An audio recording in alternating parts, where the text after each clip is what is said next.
Pulau Sebatik secara resmi terdaftar sebagai salah satu dari 92 pulau terdepan dan juga pulau terluar Indonesia. Pulau ini terletak di sebelah timur Laut Kalimantan. Jarak minimal antara Pulau Sebatik dan daratan Kalimantan adalah sekitar 1 km.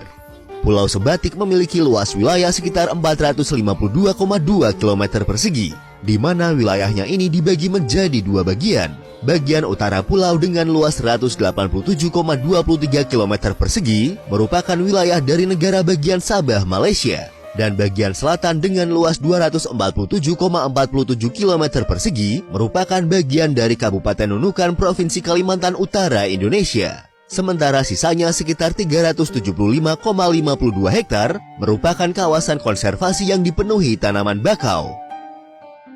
Pulau Sebatik merupakan daerah perbatasan antara Indonesia dan Malaysia. Pulau Sebatik khususnya bagian Indonesia termasuk dalam wilayah administratif Kecamatan Sebatik, yaitu kecamatan paling timur di Kabupaten Nunukan, Provinsi Kalimantan Utara. Sementara Sebatik Malaysia berada dalam wilayah administrasi Tawau.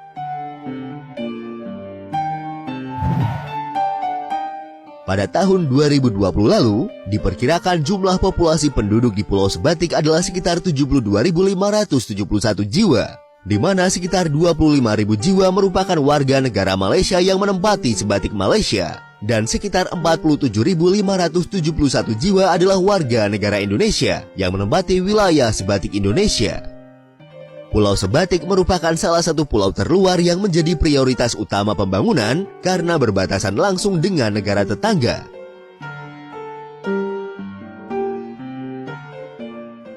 Lalu, bagaimana Pulau Sebatik bisa terbagi menjadi dua antara Indonesia dan Malaysia?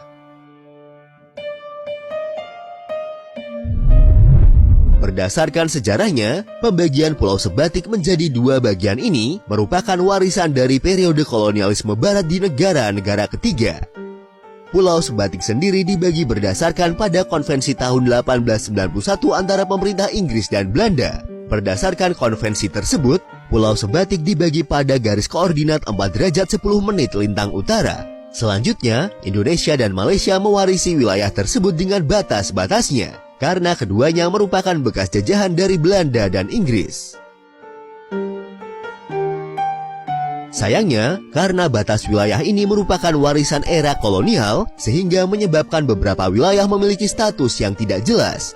Seperti yang terjadi pada batas internasional antara Malaysia dan Indonesia yang berhenti di tepi timur Pulau Sebatik, sehingga kepemilikan Pulau Karang Unarang dan wilayah laut yang terletak di timur Sebatik tidak jelas. Hal ini pula yang menjadi salah satu penyebab mengapa perairan dan deposit minyak mentah di wilayah Ambalat di sebelah timur Pulau Sebatik menjadi pusat sengketa maritim yang aktif antara Indonesia dan Malaysia. Ketidakjelasan perbatasan di tepi timur juga pernah menyebabkan sengketa atas dua pulau terdekat, yaitu Pulau Sipadan dan Ligitan. Meski keduanya secara geografis berada di selatan titik koordinat 4 derajat 10 lintang utara, tetapi kedua pulau tersebut dikelola oleh Malaysia. Setelah mengalami perdebatan yang cukup sengit, sengketa teritorial tersebut akhirnya diselesaikan oleh Mahkamah Internasional pada tahun 2002, yang kemudian memutuskan memberikan pulau-pulau itu kepada Malaysia.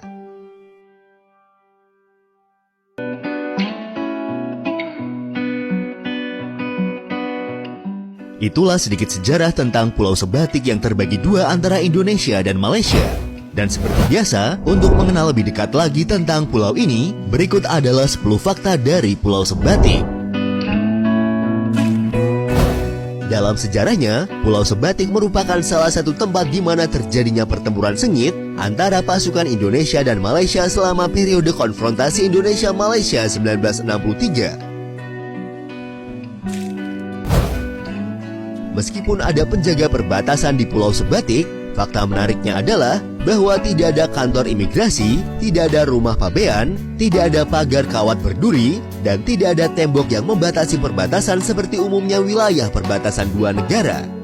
Sebaliknya, satu-satunya bukti perbatasan di wilayah ini adalah tumpukan beton yang terkubur setiap kilometer dari timur ke barat. Jika kalian berkesempatan datang ke Pulau Sebatik, kalian akan menemui toko-toko yang menjual barang-barang dari Malaysia.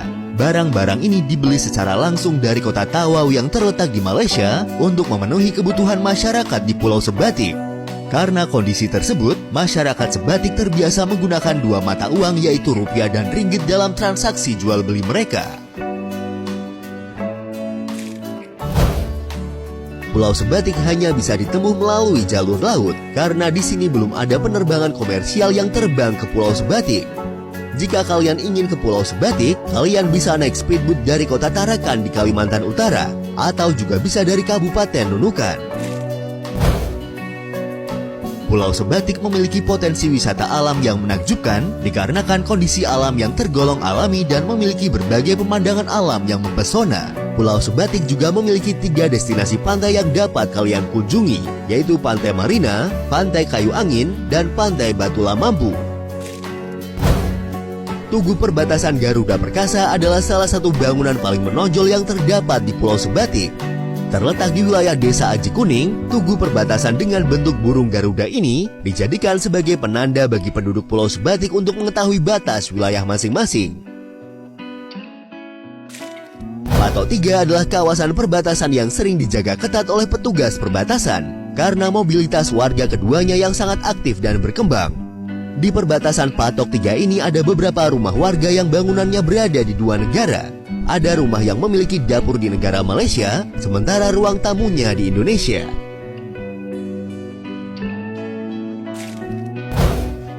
Pelabuhan Sepanjang adalah pelabuhan yang dijadikan sebagai pembatas antara Indonesia dengan Malaysia, di mana karena letaknya yang berada pada daerah perbatasan, kalian juga bisa melihat kota Tawau yang terletak di Malaysia ketika berkunjung ke Pelabuhan Pancang. Selain berada di daerah perbatasan, Pelabuhan Sepanjang juga merupakan pelabuhan terpanjang dengan total mencapai 2 km. Selain itu, Pelabuhan Pancang juga berdekatan dengan Pangkalan TNI Angkatan Laut yang bertujuan untuk menjaga wilayah perbatasan Indonesia dengan Malaysia. Di wilayah perbatasan Sepanjang juga terdapat satu-satunya kolam renang umum di dunia yang berada di antara 2 negara. Kolam renang umum yang membelah perbatasan internasional ini dikenal dengan nama Kolam Renang Sebatik Utara dan dikelola oleh Malaysia.